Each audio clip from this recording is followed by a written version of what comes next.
In life, a few things are inevitable: death, taxes, and NBA teams passing up on generational talents. What happened to all the players that heard their name called before and after the greatest shooter ever in the 2009 NBA draft? And where are they now? The Los Angeles Clippers select Blake Griffin. With the first pick in the 2009 NBA draft, the Los Angeles Clippers took high-flying big man Blake Griffin from Oklahoma. And when I say I don't know what to make of this, I'm saying that because it's hard to justify whether or not this was, in hindsight, a highly successful pick. Was Blake Griffin a bust? No, not by any means. But did he meet expectations? I would say a firm no. Because the first pick in the draft isn't just asked to score 20 or something points a night and make a couple of all-star teams.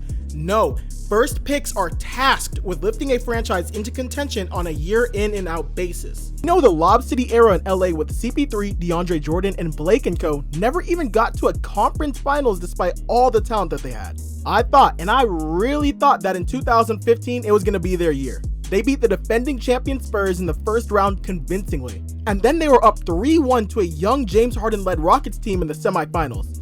Until they blew it. And then the era came crashing down, with CP3 getting traded to Houston in 2017, and Blake Griffin being sent to the Pistons before the 2018 trade deadline, even after signing a brand new extension just before the start of that same season. After an all-star season in 2019 in Detroit, averaging close to 25 points per game and playing in 75 games, Blake's career quickly began to streamline due to a ton of injuries, keeping him to a combined 38 games over his remaining season and a half in Detroit. And then he was sent to Brooklyn to join forces with that famous super team of Kyrie, Harden, and KD. But we know how that story ends. Blake is now coming off the bench in Boston and started 16 games last season. The Memphis Grizzlies select Hasheem Thabeet. Look, it made some sense for the Grizzlies to do what they did the night of the 2009 draft. Their team was improving, the backcourt was led by a couple of promising young stars in Mike Conley and the young talented OJ Mayo. And now, it was time to help round out the puzzle by going after a star big man that would help launch Memphis into contention. So, why not take a chance on a 7'3" defensive-minded big man with superior athleticism? I mean guys, the beat is so rare, he didn't even start playing basketball until he was 15 years old. But maybe that was why he didn't pan out in the NBA. He played the first 113 games of his career in Memphis behind star-caliber big men like Zach Randolph, who was a 20-10 guy, and the emerging future Defensive Player of the Year, Marc Gasol. So he had good company to learn from. But Memphis, seeing no future, quickly dumped him and went to Houston, and then to Portland, and then to OKC as his final stop before being demoted to the D-League in 2014. The Beat has since been continuing his pro career overseas, beginning in the Japanese B-League in 2017, and even winning the Finals MVP in 2021 for Savio back in Tanzania. He was most recently signed by the Taiwan Beer Hero Bears back in March. That's a pretty cool name. The Oklahoma City Thunder select James Harden. There is only one pick out of those who were drafted before Steph that was actually a good pick. Well, sort of. And that's of course James Harden, who although isn't nearly the player Steph turned into, still turned into an A+ draft pick. At least until the team who drafted him messed up. Bad. The Oklahoma City Thunder, and forgive me Oklahoma City fans for bringing this back up, somehow only retained James Harden for 3 seasons. The guy that would go on to help revolutionize basketball from the perimeter and with his iconic step-back 3. OKC fumbled Harden to the Houston Rockets for Kevin Martin and Jeremy Lamb, just months after a trip to the NBA Finals led by a trio of future MVPs, who were only preparing to blossom into one of the greatest trios of all time. Well, they would have been even greater if they actually won. I think about it all the time. Would that team led by a young Kevin Durant, Russell Westbrook, and James Harden have turned into an NBA dynasty? Would they potentially have become the Golden State Warriors before the Golden State Warriors? And besides, was it really all that hard to pay Harden a few million more if it just meant at least a few more trips to the NBA Finals? The trade worked out for James Harden, but not OKC. Harden would go on to win an MVP, become a perennial All-Star, and a member of the All-NBA team. One of the best left-handed players of all time, and one of the greatest scorers of all time, and a member of the NBA's 75th anniversary team. And OKC, yes, they stayed above water and were title contenders even after Harden left. But did that trade hurt them? 1,000,000%. The Sacramento Kings select Tyreke Evans from the... It was Tyreke who came out of the gate the quickest out of any player from the 2009 draft class. He made a name for himself in the NBA and had a rookie campaign comparable to guys like LeBron, MJ, the Big O, and Luka Doncic as one of the only guys ever to average at least 20 points, 5 rebounds, and 5 assists as a rookie. but Tyreek's development kind of stagnated because of injuries earlier on and his jumper that lacked earlier in his career. He had spent a couple of seasons in New Orleans alongside Anthony Davis and Drew Holiday, and then had another brief stint with Sacramento, before an unexpected stop in Memphis that saw him put together maybe the best season of his career, albeit off the bench, averaging 19 and 5 assists. In May of 2019, the NBA banned Tyreke Evans while he was in Indiana for violating the NBA's anti-drug program. That ban has kept him out of the league since, though he was reinstated in 2022. He got a call to work out with Golden State in March of 2022, but nothing ever manifested, so he's still waiting to get a call. The Minnesota Timberwolves select Ricky Rubio. For those who have forgotten or just didn't know, Ricky Rubio's debut in the NBA was one of the most anticipated debuts ever, especially after signing his first pro contract at the age of 14, which is what gave him this label as a prodigy and someone that would go on to dominate in the NBA. Even after being drafted, he wouldn't play in the NBA until 2011, but he played in the Olympic Games for Spain and the World Championships in the summer of 2010, really showing how talented he was on the big stage. All that made his speculation grow louder. In 2011, he would have his first ever NBA game versus the Oklahoma City Thunder. And while he did have his moments, his debut was far from perfect. He scored just 6 points in a loss, but fast forward to the 2021-22 season, at the age of 31, he was having his best season of his career, putting up 13 points and 6 assists per game for the Cleveland Cavaliers. Unfortunately, Ricky would tear his ACL, which completely derailed the Cavs season because Rubio was their primary facilitator. Now, Rubio is recovering from his injury, and his production from this past season has dropped significantly, averaging only 5 points and 3 assists. Yeah, injuries suck. The Minnesota Timberwolves select Johnny Flynn from Syracuse. Man, these guys passed on Steph with back-to-back picks. I mean, guys, what were we thinking here? Anyways, Johnny Flynn was drafted 6th overall by the Minnesota Timberwolves, the pick right before the two-time MVP Stephen Curry. Expectations were obviously high, and he was seen as a potential franchise guard in the eyes of many. In Flynn's rookie season, he averaged an impressive 13 points and 4 assists. In his debut, he showed the world why he was drafted so high. Coming back from 19 points down, he scored 13 points in the fourth quarter alone to lead his team to victory over the Nets. A couple of months later, he would make the game-winning layup to defeat the Utah Jazz, scoring 28 points in that game. He was an up-and-coming star, even making the all-rookie team at the end of the season. But in the summer of 2010, he would undergo hip surgery and things went downhill from there. He averaged just 5 points in the following season, which is why he was moved the next year. He bounced around from team to team and found himself playing for the Melbourne Tigers in 2013. And the next year, he would suit up in China before injuries plagued him again. In 2014, he found himself in Italy, but he only played 2 games right before getting hurt again, pretty much marking the end of his career. So why Rubio and Flynn over Steph Curry? Well, the man David Kahn, who was in charge of Minnesota's draft choices at that time, had a simple response to the reasoning behind those picks. And what did he say? They, meaning Rubio and Flynn, were supposed to be reminiscent of Walt Frazier and Earl Monroe. The New York Knicks select Jordan Hill. Coming into the draft, Jordan Hill was highly sought after. Many even considered him a top 5 pick, but the New York Knicks would scoop him up at the 8th spot. In the summer league as a rookie, he was impressive to say the least, averaging 14 points per game and grabbing 8 rebounds. Knicks fans thought they had a steal, but little did they know, or anyone, know he would be traded just 25 games into his rookie season. He was part of a 3-team trade that sent Tracy McGrady to New York and Hill to Houston. In Houston, Jordan Hill would put up a mediocre 5 points per game, and he really didn't do much of anything. And eventually, just 2 years later, he was traded at the deadline to the Los Angeles Lakers. Hill's Lakers stint was his peak. In his 3rd season with the Lakers, he averaged a career-high 12 points per game and 8 rebounds, all in just 26 minutes. This was a good sign after having major surgery done on his hip in his first year with the team, limiting him to only 29 games. Although he was coming off his best year and would sign with the Pacers the following season, where he averaged 8 points in 20 minutes a night, he would only play 1 season in Indiana and then signed with the Timberwolves, but was quickly waived. That was his last game in the NBA, and then he began pursuing a career overseas in the North American League, last playing for the Nevada Desert Dogs in 2017. Today, he is an active vice president of his own restaurant called Southern Classic Food, operating out of Atlanta, Georgia. It's always good to see retired players getting busy after life in the NBA. The Toronto Raptors select DeMar DeRozan. The player drafted after Curry was none other than DeMar DeRozan, selected by the Toronto Raptors. He quickly became the most beloved Toronto superstar ever, in part because he was really good. And then there's the fact that he wanted to play his entire career there. Being traded in 2018 really sucked for him because he never imagined playing anywhere other than Toronto. He has built a reputation of being one of the best mid-range scorers in the league for the majority of his career. He was traded in that deal that brought Kawhi Leonard to Toronto while DeRozan was sent to San Antonio. But DeMar had quite the resurgence ever since landing in Chicago, having some of the best seasons of his career. The Milwaukee Bucks select Brandon Jennings. Brandon Jennings had an underrated career. In his debut versus the 76ers, he scored 17 points while grabbing 9 rebounds and dishing out 9 assists as well. Everyone remembers that one historic game where he put up 55 points in just his 7th game in the NBA. And keep in mind, he only scored 0 points in that first quarter. So I think I speak for all of us when I say that nobody saw that one coming. That 55 points broke the team's record for the most points ever scored by a rookie, previously set by Kareem Abdul-Jabbar.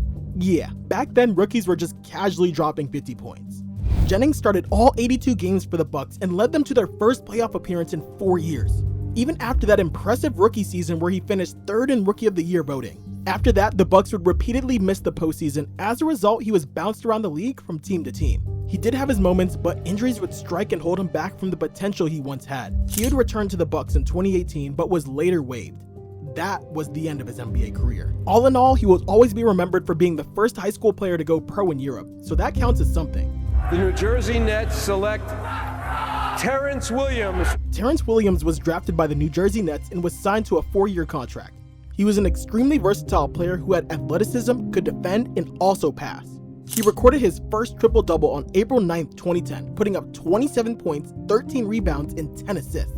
In November of that year, he would be sent down to the D-League but was recalled a month later.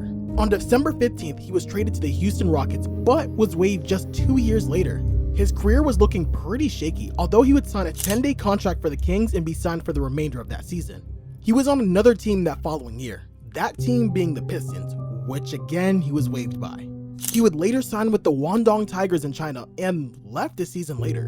In 2013, he would suit up for the Boston Celtics, but that would be his last year ever playing in the NBA. After the NBA, he would play in every league you can imagine. No, seriously, if we went over all of the foreign leagues he played with, we would be here all day.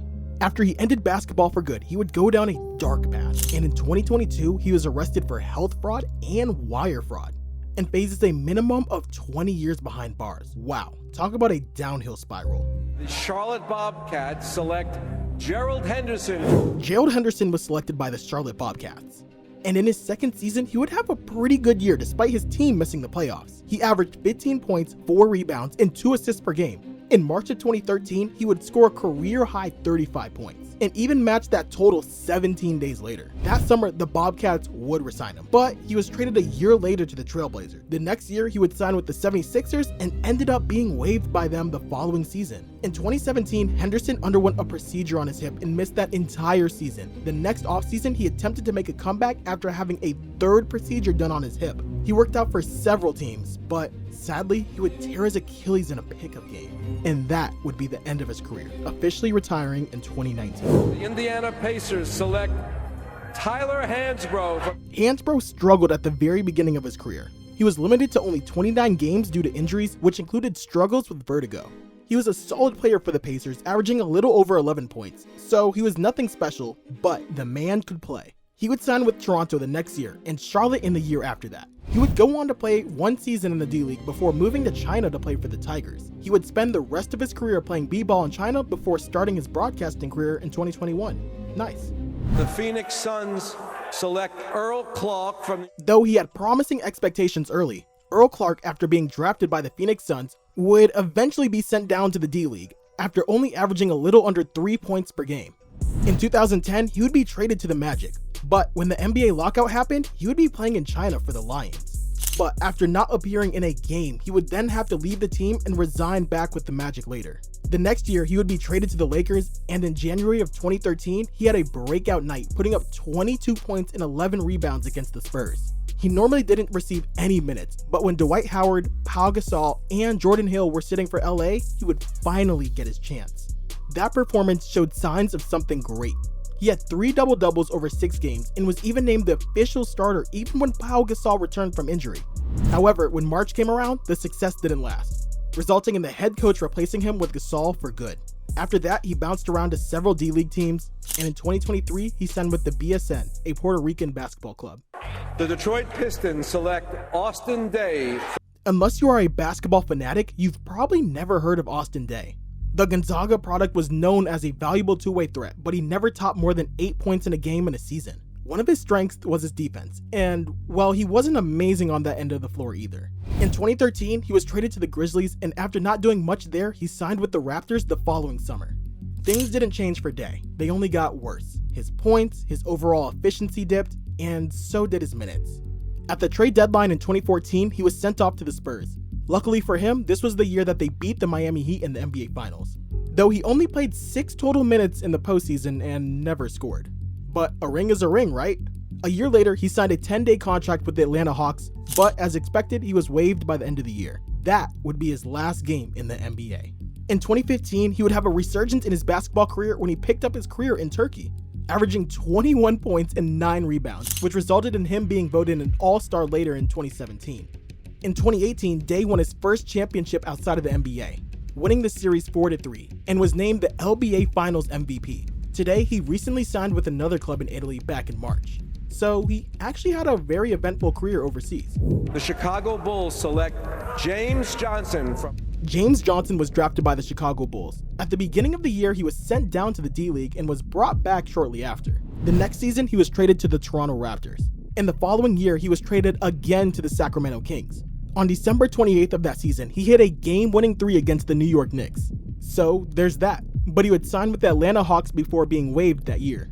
In November of 2013, he would sign with the Rio Grande Vipers, where he would ball out, averaging 18.5 points, 9 rebounds, a couple of steals, and 3.4 blocks per game, which was good enough to keep his NBA hopes alive. The next season, he would sign with the Grizzlies, but would return back to Toronto the season after that for his second stint. In 2016, he signed a 1-year deal with the Miami Heat, putting together a decent season, putting up 11 points and 6 assists a contest. He was the perfect fit for Miami, with his rugged style of play and tough defense. So the Heat would reward him nicely with a 4-year deal worth $60 million. He was solid that following season, but would miss the next one due to a sports hernia surgery. In 2020, he was traded to the Timberwolves in a 3-team trade and then bounced around 3 teams before becoming a member of the Indiana Pacers in 2023.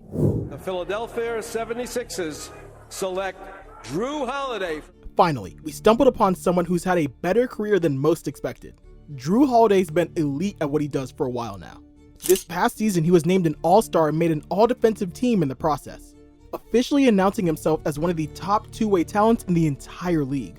But weirdly enough, it was just this past 22-23 season that Holiday would go on to make the All-Star team again, after 10 years of not making the cut. Yes, the last time Holiday got an All-Star nod was back in 2013 when he was still balling for Philly. Though you can make a really strong argument that he should have made the All-Star team several times in the last handful of seasons. The Minnesota Timberwolves select Ty Lawson. Due to his height and small stature, Ty Lawson slipped all the way down to the 18th pick in the draft. But for those old enough, you know, this man was a problem. That uniqueness of quickness and creativity made him so tough to figure out. Lawson was drafted into Minnesota, but they already had 2 guards, so the Denver Nuggets saw an opportunity to get him, exchanging their future pick for him. Lawson was the backup point guard behind Chauncey Billups until he was traded to New York in 2011. In April, Lawson would become the first player in NBA history to make his first 10 3-point attempts to start a game. He literally went 10 for 11, finishing the game with career-high 37 points. Unheard of in that time. In August of that year, he signed a 1-year contract with a team in Lithuania. However, that deal did include an out clause that allowed him to return to Denver after the lockout. Lawson played 7 EuroLeague games, averaging only 7 points and an assist. But in 2012, he was back, and Denver finished with a franchise best record of 57-25. In 2013, he would lead them in points, assists, and steals, with Danilo Gallinari being out that year with a torn ACL. In August of 2019, he signed a 1-year deal with the Shandong Golden Stars of the Chinese Basketball Association. In 46 games, he would average 25 points and 6.5 assists per game. In 2023, he signed with the team in Venezuela. But on April 4th, he was fired for an internal discipline issue with the team. Weird. The Atlanta Hawks select Jeff Teague. Jeff Teague had a pretty solid career. Statistically, nothing really jumps out to you, but between 2013 and 2016, he averaged over 15 points per game and 7 assists, 5 times in his career. In 2015, he earned his first All-Star selection as a reserve, which you might remember was one of the 4 members from that Hawks team that was voted an All-Star, even Kyle Korver. But that season he would leave Atlanta as a first seed. Even though they had a great season all things considered, they just weren't going to beat Braun. After that, he wouldn't see much success, and was moved to the Pacers and later to the Timberwolves from 2017 to 2019. In 2021, he would join the Bucks, which is the year that they won the NBA championship, giving him his first. He played in all 6 finals games, averaging 1.5 points per game as Drew Holiday's backup. After that season, Teague left the NBA to go back to Atlanta as a scout for the Hawks. And just a couple of seasons later, he left the NBA altogether to go coach boys basketball in his hometown. The Utah Jazz select Eric Maynor. I had hopes for this guy, who was part of that young OKC team with KD, Russ, and Harden. It just never quite panned out for him. Eric Maynor might just be the worst player drafted in the first round of this draft. He only averaged 4 points per game throughout his career and didn't really contribute in any other way. And for that reason, he had a rather short 5-year career. He made a couple of stops in Italy and Russia, hoping to find some success in his basketball career after becoming VCU's all-time leader in points and assists, but nothing manifested. In 2019, he was named the assistant coach for the Oklahoma City Blue. In 2021, he was moved up to the Thunder's player development and development coach and is now helping some of those young emerging stars develop into something special. The New Orleans Hornets select Darren Collison. Darren Collison was a highly regarded prospect coming out of UCLA, when he was actually at one point seen as the considerably better prospect than even future MVP Russell Westbrook. During his rookie season with the Hornets, he was made the starting point guard with CP3 down, and set a new franchise record with 18 assists to go along with 17 points back on January 13th to end the Grizzlies' 11-game home winning streak. He would then later break that record, dishing out 20 assists in a win over the Warriors. Yeah, he was special. He averaged 18 points and 9 assists in the 37 games he started, but he still finished 4th in the Rookie of the Year voting, with his high turnover rate being the one big knock for him. The following year, he was traded to the Pacers, and then eventually traded to the Mavericks. In Dallas, he was named the starting guard after Jason Kidd left in free agency, and averaged 12 points and 5 assists in just under 30 minutes per night. But he returned to the peak level when he played for the Kings, who signed him to a 3-year, $16 million deal. After putting up 16-5 in his first year, he started to decline some in his play, though still a valuable role player. He eventually returned to the Pacers later as a solid 2-way guard who shot over 40% from 3, but unexpectedly he would announce his retirement in 2019. However, he would come out of retirement in 2021 to play for the Lakers, reuniting with his college teammate Russ, but only played in 3 games. In 2022, he would sign with the Southern Bay Lakers. But his NBA return still isn't out of the cards, as he is still out there as a free agent working out with some teams and hoping to land another contract. The Portland Trail Blazers select Victor Claver. Remember when I said Eric Maynor was the worst player drafted in the first round? Well, I was wrong. Victor Claver averaged only 3 points per game, shooting 25% from 3 and 58% from the free throw line for his career. After 2015, he would shift his career to playing overseas but never found any real success. And he never returned to the NBA either, only playing 3 seasons in the NBA. The Sacramento Kings pick, Omri Caspi. Omri Caspi was drafted by the Sacramento Kings, making him the first Israeli ever to be selected in the first round. In his debut, he scored 15 points. And in his first start in December of that season, he scored 22 points against the Washington Wizards. He became a solid NBA journeyman beyond his playing days in Sacramento, playing for the Cavs, Rockets, the Kings again, Golden State, New Orleans, and a couple of other franchises. While he was cut by the Warriors during their 2017-2018 championship season, the Warriors did hand him his championship ring. Caspi briefly played overseas but battled a number of injuries, which kept him off the courts most of the time, officially retiring in 2021. Nowadays, he's back in Israel helping young athletes reach the next level. The Dallas Mavericks pick, Byron Mullins. Byron Mullins was drafted by the Mavericks.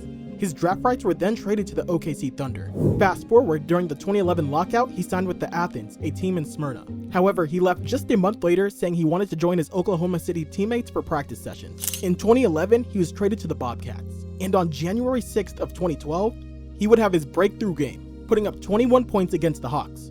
Later that year, he scored 31 points and would later be named the Bobcats starting forward entering the next season. He was last seen on an NBA roster during the 2013 season, and nowadays is playing in the P League for the new Taipei Kings. The Oklahoma City Thunder pick, Rodrigue Beaubois. In his NBA debut, Bubwa played just 3 minutes versus the Lakers. But on March 5th, he scored 22 points versus the Kings, becoming the first Maverick rookie to score 20 or more since 2007. 3 weeks later, he erupted for 40 points and made a Mavs rookie record of 9 of 11 shots from 3. In early August of 2010, he would suffer a broken foot while training for the French team. And later in February, he returned to the Mavericks, and in his season debut just before the playoffs, he would sprain his foot versus the Golden State Warriors. So he then missed the remainder of that season. In late June, he had surgery on his foot for a second time. And that following season, he would score 22 points, dish out 7 assists, and block 4 shots. Although things were looking as bright as they were, it was his constant injury battle that plagued him. He underwent another surgery for a fracture in his left hand. In 2014, he signed to a team in the LMB, where he averaged 9 points per game. He would continue to play overseas as a below-average role player, and he would never play another game in the NBA again. The Chicago Bulls select Taj Gibson. Taj Gibson was instantly a fan favorite in just his rookie season for his high energy and great defense. At the end of the year, he was selected to the all-rookie second team. And in his first 7 years with the Bulls, he was a very important piece on those D. Rose-led Bulls that were this close a couple of times to an NBA Finals appearance. Gibson was someone who could grab boards and give you great defense on the other end. In 2011, he helped his team take a 3-2 lead versus the Hawks in the Eastern Conference semifinals, scoring all 11 of his points in the fourth quarter. During the 2013-2014 season, he had a major bench role, averaging 13 and 6, and finished second in the 6th Man of the Year award only behind Jamal Crawford. In 2017, he was traded to OKC and ended up signing with the Timberwolves that following season. In the summer of 2019, he would sign with the Knicks. Then he was eventually waived, resigned, and then waived again. His career was slowly coming to an end, though he played more than a solid role in the NBA, last playing with Washington in just this past season. The Memphis Grizzlies pick, DeMarre Carroll. DeMarre Carroll was the definition of a solid NBA pro. He played for 9 different teams in 11 seasons in the NBA. He was solid, with his peak around 2017 with the Brooklyn Nets, when he averaged 13 and 6 while shooting 37% from 3. In 2019, he was waived by the Spurs and signed with the Houston Rockets in 2020, making it his last year in the NBA. Nowadays, he's sitting on Milwaukee's bench as an assistant. Good for you, man. The Minnesota Timberwolves pick, Wayne Ellington.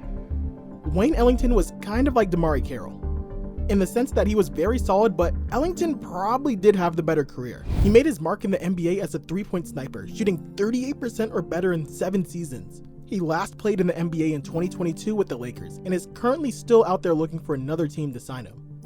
The Los Angeles Lakers pick, Tony Douglas. Tony Douglas was drafted by New York. That's all there really is to say about him. He averaged 7 points for his career, but to his credit, he did help Anadolu Efes win the Turkish Cup in 2017. And in 2018, he averaged 15 points for Zakaria. Fast forward to now, he was last seen playing in a league in Portugal and played his last NBA game in 2017. So while his NBA career was nothing to shoot about, he had some degree of success playing overseas. The Cleveland Cavaliers pick, Christian Iyenga. Christian Iyenga was the final pick of the first round. He played just 58 games in the NBA before resuming his pro career overseas. He's a member of the Liga ACB League, with the best moment of his career coming in 2018 as the ACB's most spectacular player. While we won't go over the entire second round because that would be another 30 minutes to this video, there are a couple of players in the second round that we have honorable mentions for that had a really solid NBA career. Beginning with Patty Mills, who was drafted 55th in the 2009 NBA draft.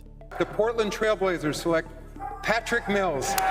This pick turned out to be quite a good one. He's put together more than a solid career for himself as a sniper from deep, shooting over 38% from 3 for his career. Despite it feeling like he's been in the league for forever, he's still only 34 years old and can be a contributor to any bench, even now, and was just recently signed by the Atlanta Hawks.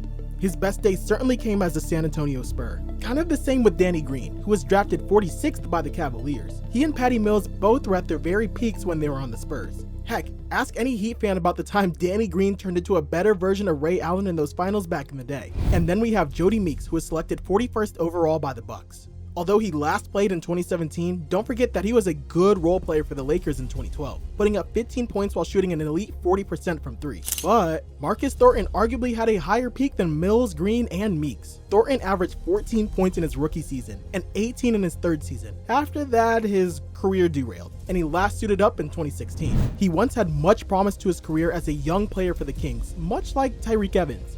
Still 30 years old, Thornton last played for the Motor City Crews of the G League after making a couple of stops overseas, including a season with the Beijing Ducks. And then, last but certainly not least, Mr. The next 5 years are mine himself, Patrick Beverley. You love him if he's on your side, and you want to fight him if he isn't. Pat Bev first jumped on our radar after his first spat with Russell Westbrook back in 2013, when he dove for the ball and ended up injuring Russ's knee. Still, he was one of the bigger contributors to those Rockets and Clippers teams with his intensive defensive spirit. Maybe one of his more notable moments came in 2019 in the first round against the Warriors when he and KD went at it. He's played on 3 teams since leaving LA in 2021, but he's had more than a good career for a guy who spent 3 years overseas trying to land an NBA contract. Well, first, I'd like to publicly thank the Minnesota Timberwolves for their poor drafting, because if not, we would not have seen the Golden State dynasty. In retrospect, there were 5 teams that skipped out on Steph Curry, and none of them made the right choice.